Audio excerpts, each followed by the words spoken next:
You wanted the best. You've got the best podcast. The hottest podcast in the world.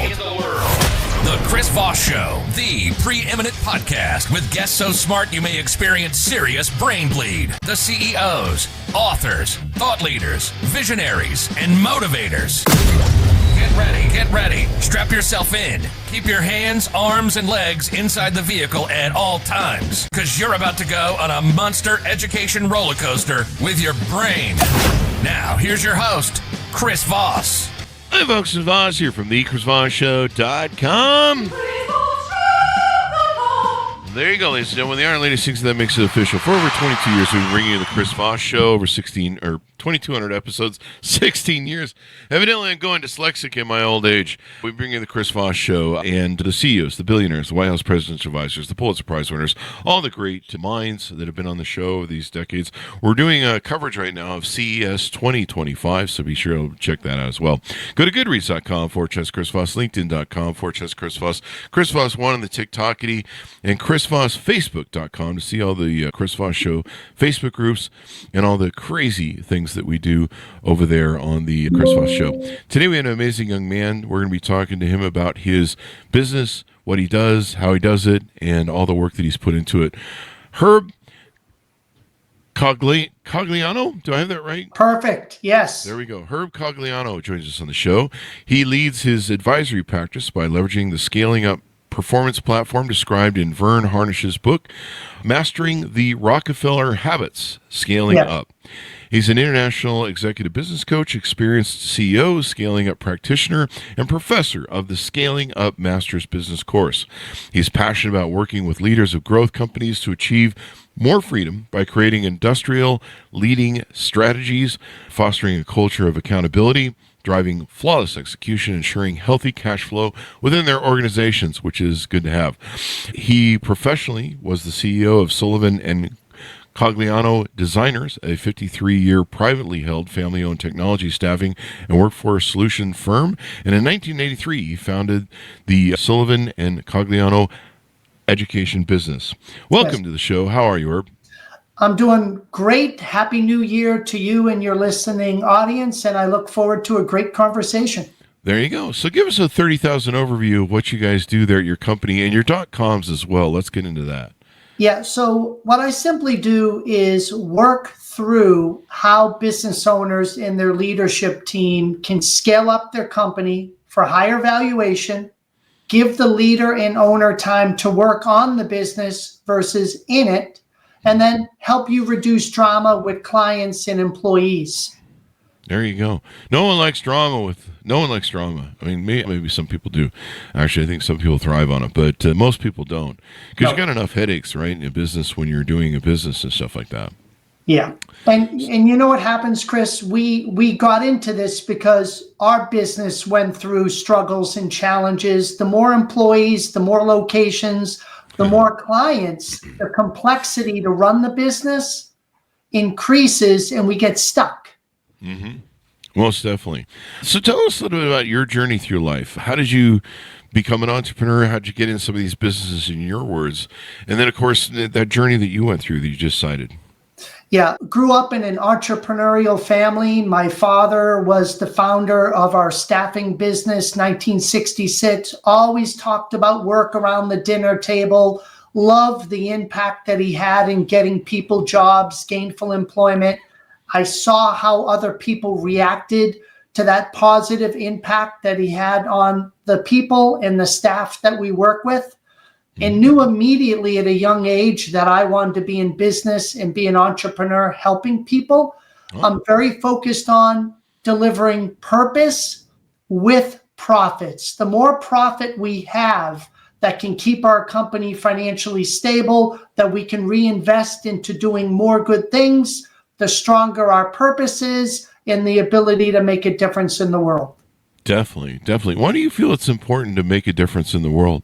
I think we were all given certain talents that make us unique and special. And I think a company is a combination of our collective talents. And when we put those talents to good use, normally good outcomes happen to our communities, our families, and the clients and people that work with us. And that's just something personally that means a lot to me. I can work, but why not work and do good work at the same time? That's the great thing about being an entrepreneur. A lot of times we try and solve problems, sometimes just for ourselves. You know, we look at a widget and we go, God, I could make that widget better. Why don't they make that widget better? Sometimes people contact, like Lamborghini, I think, did to Ferrari and say, hey, I think I know how to make something better. And they're like, no, blow it off. And people go and make their own thing and make it better. So what type of clients do you work for? If people are out in the audience, what type of clients do you usually handle? Do they need to have a minimum net worth, minimum spend, things like that?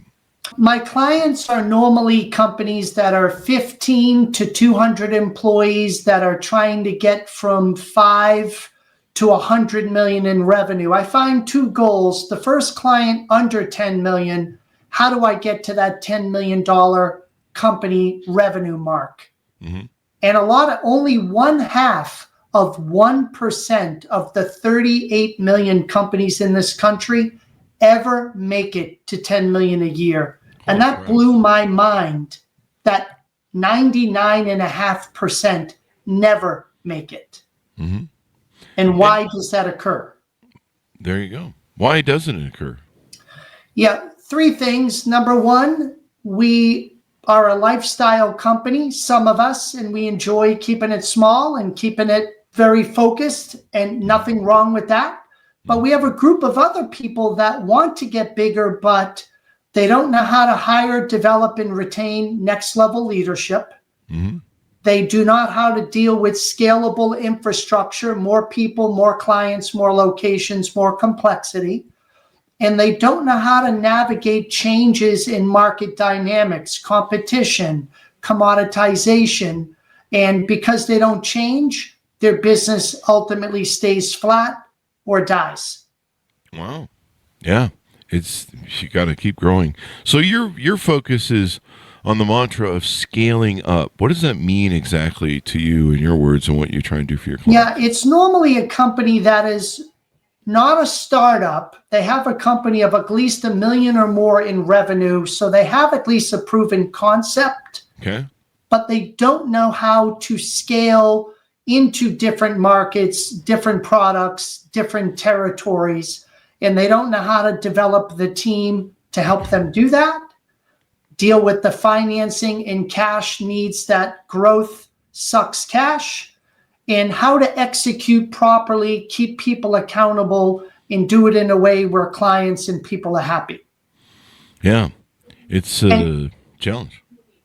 Chris, think about it. Most entrepreneurs are very good in the beginning at delegating. They have a skill. They do it well. They want to bring it to the world. They hire a bunch of people around them that they can delegate, do A, do B, and the people do it well. You have a problem when you go to those people later and say, I now need you to make the decisions. I now need you to hire other people. And yet you didn't hire them for that in the beginning. You hired them because they took direction and got stuff done. And that creates a mismatch. And some people never make it over to the leadership that's needed to go from 15 to 50 to 100 people or more. Yeah. Yeah. A lot of people aren't qualified too. No. To make that journey. So it's kind of a qualification thing as well. It's interesting how that whole thing will work. So you sit down, you help them scale up. Now, these are companies and or executives that work with you. You can do either or.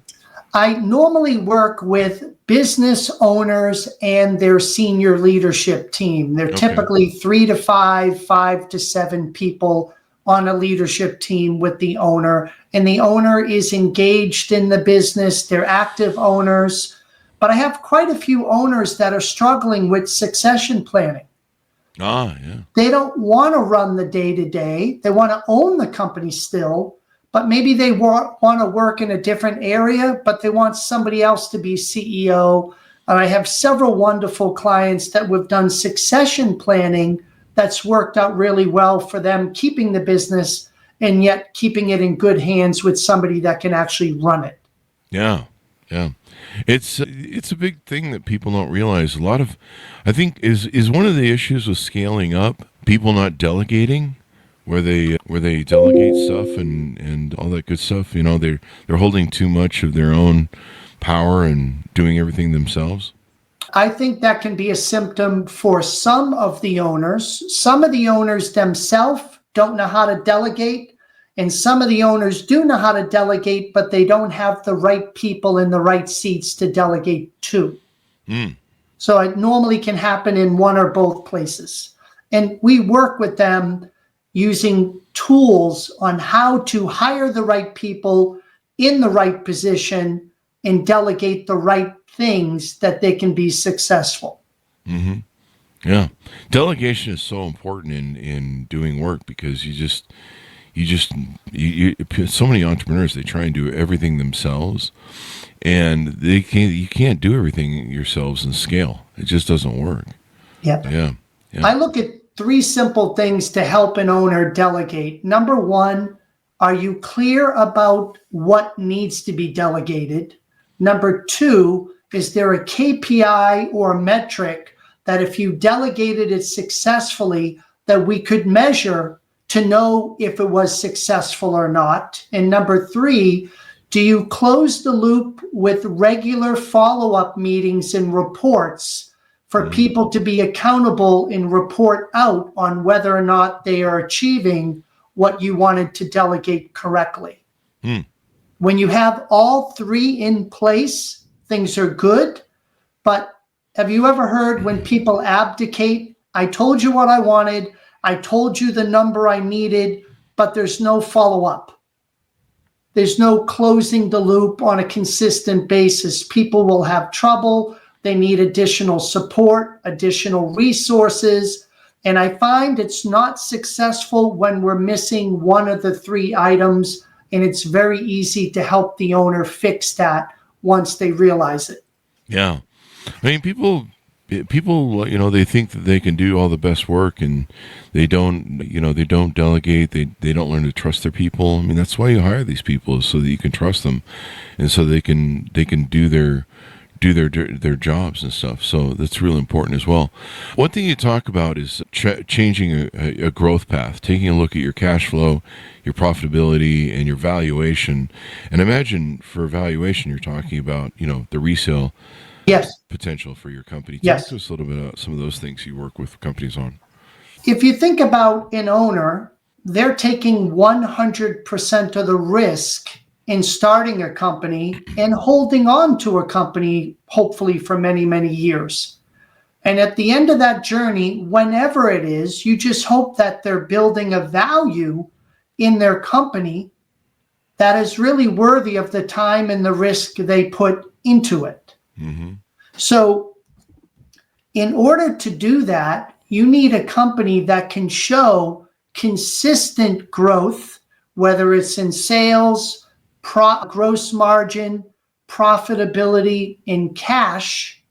And when you can build a company with those type of outcomes, then you will steadily increase the valuation and worth of the company if you ever get to a point where you want to sell it.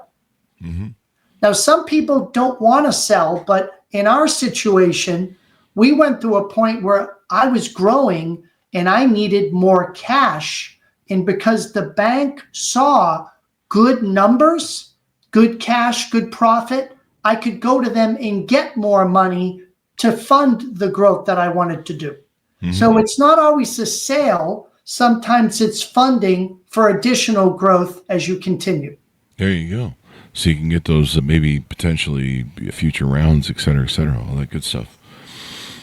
Oh. So what do you find a lot of entrepreneurs are struggling with these days? What is their biggest thing? AI?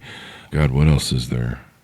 I think AI is part of the equation, but I hear big things around leadership, identifying next level leaders, and people who can lead independently, autonomously within these mid-market companies that are not used to leading. And then the second thing is sales and marketing. A lot of markets are changing and people are not getting the same sales leads and sales closure rates that they used to. Mm-hmm. And so sales and marketing, understanding, is your company in the right position? Are you delivering? Do you have the right products or services people still need? Or are they commoditized and being replaced by AI or different types of competitors? Mm-hmm. So if you want to scale, you need markets that are growing, and you need markets where your position in the market is distinctive and adds a lot of value.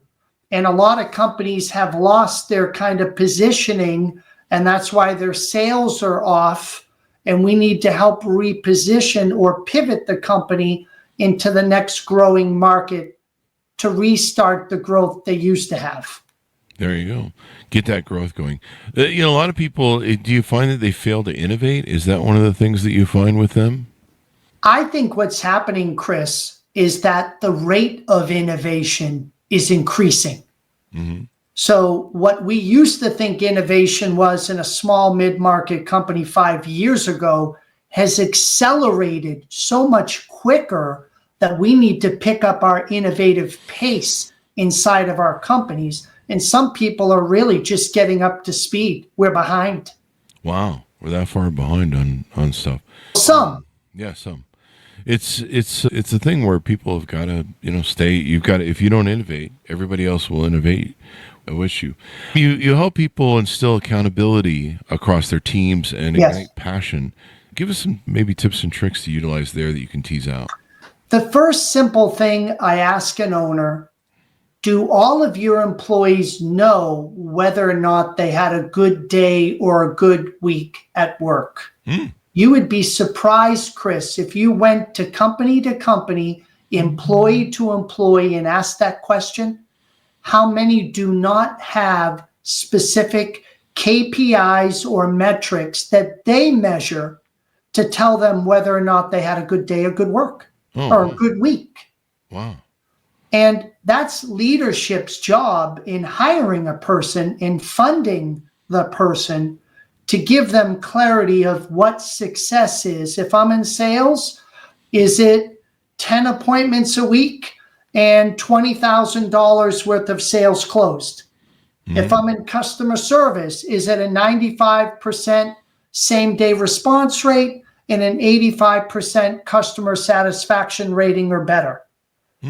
If I'm in finance, is it receivables, average days outstanding, less than 30 days, and 2 months cash on hand? Oh, wow. Yeah. Most people don't have them. Yeah. Most businesses are operating pretty freaking thin. Yes. It comes down to it. And keeping those employees happy. I mean, it's kind of interesting where trying to keep everybody happy nowadays, including yourself, is a hard balance to take and achieve. You've got to attract the right people. You've got to create a good strategy. You got to execute on everything, and then you got to maintain profitability and cash flow. What do you see is happening with remote work right now? Remote work's kind of an interesting thing that's impacted a lot of companies and kind of changed the way you have to lead your company. Yeah, I think it drastically changed during COVID. It was an immediate pivot, as you know. Mm-hmm. And I think it's kind of pivoting back towards this hybrid.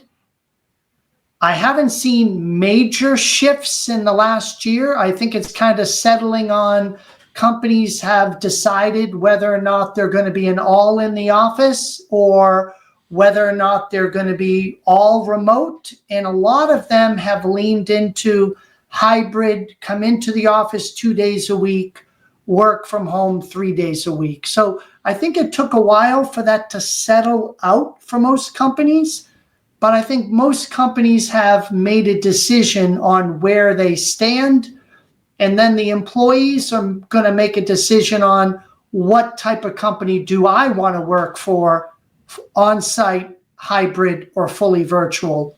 And I think that's going to see itself play out in the next year or two for employers. There you go. Yeah. I mean, it's going to be a wild trip and seeing how that plays out and what's in it. So let's talk about some more of your services. I noticed that there's a few different things on your website here.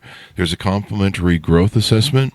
Yep. And there's a complimentary no-risk discovery meeting people can do with you. Tell us about those offers as well. So think about your business is not achieving what you'd like to achieve, Chris. And you're not sure why. You have some ideas, but you're not really sure because you've been working on it for a while, and yet the business numbers are not improving.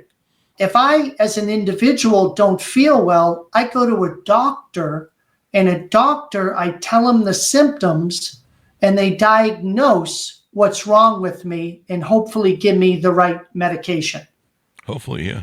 As a coach and a CEO of companies, I don't want to just pretend I know what the challenge is with your company. I have to do an evaluation, a diagnosis to uncover really where the challenge is. That assessment helps me diagnose, like a doctor, where your company may not be doing well. And then based upon the proper diagnosis, I can prescribe the right tool, the right methodology to help you get well. And that's simply what I do. I diagnose, I educate you on the areas where your company needs to improve. I give you medicine or tools to help you get better. And then we keep repeating that cycle over and over until you get to the desired level that you want your company to be. That's a good place to be. Yeah. Get better, do better, all that good stuff. There's another thing you have on your website, a complimentary growth kit. It looks like maybe either a kit or a worksheet manual. Yeah, it's two really important things. Number one is the first chapter in scaling up is the barriers to scaling up. Mm-hmm. So it gives the owner a perspective of what are the barriers that could be stopping me. And now you've created awareness. That second one is really what I'm dealing with right now. And then the growth toolkit is complementary scaling up tools that I use with the client that I give to anybody that would like to look at them or use them, whether you use me or not. It's a complementary toolkit of things I work with to help companies get better and grow stronger. There you go. And it looks like you got several services too on your website. There's the CEO Executive Coaching Program. There's the Mastermind Group Executive Coaching and the Leadership Team Executive Coaching. You want to tease us out a little bit of those? Yeah, some companies haven't had the time to build out a leadership team. So maybe it's the owner and a number two, and that person really could benefit from one-on-one CEO coaching. And my coaching will help them uncover where the company needs help and then specifically how to build a leadership team bench. The second mastermind program is for smaller companies, typically under 10 million, that really want a more affordable program to get scaling up training for leadership teams that are typically no bigger than 3 to 5 people. And the third program is a private program for just the company owner and the full leadership team to use scaling up to help get their company to the desired level that they want. There you go. This is the ways to go, and people can help their businesses by working with you. As we go out, give people your .coms, tell people how they can onboard with you and all that good stuff. Sure. Feel free to check me out at aspiregrowthadvisors.com. And there are complimentary assessments there. You can reach me for a complimentary discovery call. Just love to help and work with entrepreneurs that are having challenges. And even if there's nothing I can do directly, having a conversation to just confirm some things or just get a referral, I'm happy to help in any way that I can. And just thank you, Chris. It's been a pleasure being here with you today. Thank you. And thanks, Ernest, for tuning in. Go to goodreads.com/Chris Voss, LinkedIn.com/Chris Voss. Chris Voss won the TikTok and all those crazy places on the internet. Be good to each other. Stay safe. We'll see you next time. And that should have us.